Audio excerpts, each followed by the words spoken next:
इथं आपण गोकर्णाचं बी टाकलं होतं, शेंग आणली होती लावण्यानं, त्याचं बी टाकलेलं आहे. तिथं इथं 2 झाडं उगवून आली ती, आणि स्वस्तिकचं इथं फुटलेलं आहे, थोडं थोडं नॉर्मल फुटायला लागलंय. आणि इथं कांदे लावले होते मी, इथं कांदे आलेत हो का बघा.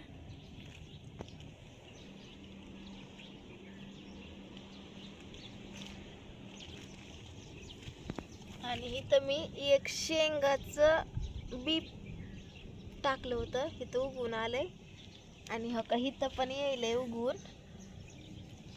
चला आपण इकडं जाऊया. इथं असं शेंगाचं मोठं झाड झालेलं आहे, इथं फुलं लागली ती, इथं पण एक आहे. आणि इथं फुलाचं झाड लावलेलं आहे, ह्याला अजून कळ्या लागलेल्या नाही त्या. इथं खूप साऱ्या कळ्या लागलेल्या आहेत. आणि वांग्याच्या झाडाला भरपूर अशा कळ्या लागलेल्या आहेत त्या, बघा बघू शकता तुम्ही. झाड असं पलीकडं कललेलं होतं, मी इथं असं धरून बांधलेलं आहे.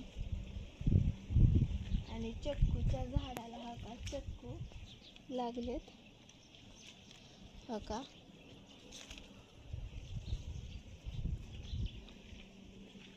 आणि इथं पण लावलेलं आहे झाड. इथं मिरच्याची रोपं लावलेत, इथं मिरच्याची रोपं लावली ती. अजून इथं एक मिरचीची रोपं लावली ती बघा. इथं पण लावले मिरच्याचं रोप, इथं पण उगवून आली होती. आणि ही बारीक बारीक जी आहे ती मी मिरच्याचं बी टाकलं होतं हो का, खूप सारी उगवून आली हो का. मी इथं ओवा टाकला होता, ओव्याची झाड आलेत उगवून. आणि इथं बडशेप टाकली होती, तर हो का बघू शकता बडशेप पण आलेली आहे.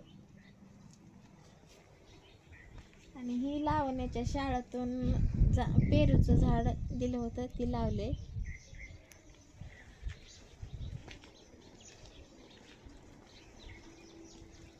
आणि ही खूप सारा पुदिना आहे, तुमच्या इकडं काय म्हणतात ते सांगा. आणि मटणाच्या भाजीला ही आमच्यात वापरते ती.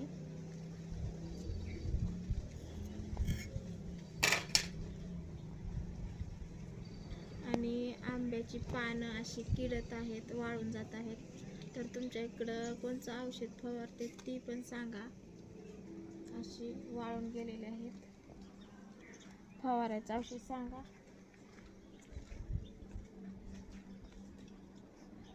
आणि इथं पण हा असा आंबा वाळून गेलेला आहे बघा बघा, ह्याला पण काहीच राहिलेलं नाही, सगळा जळून गेलेला आहे.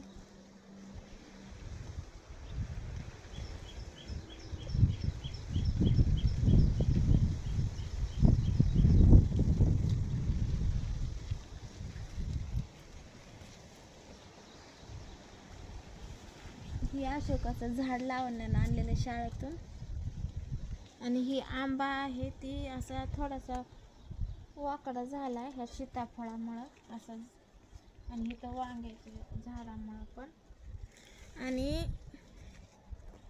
तिथं बघा घर आहे पक्ष्याचं, ह्याच्यामध्ये पिल्ली नाही ती,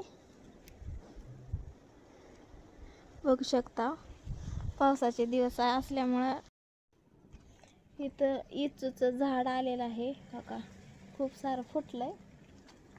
आणि इथं सीताफळाला सीताफळं पण खूप सारे लागलेत हो का. हो का पावसामुळे काही सीताफळं आळ्या पण होतात.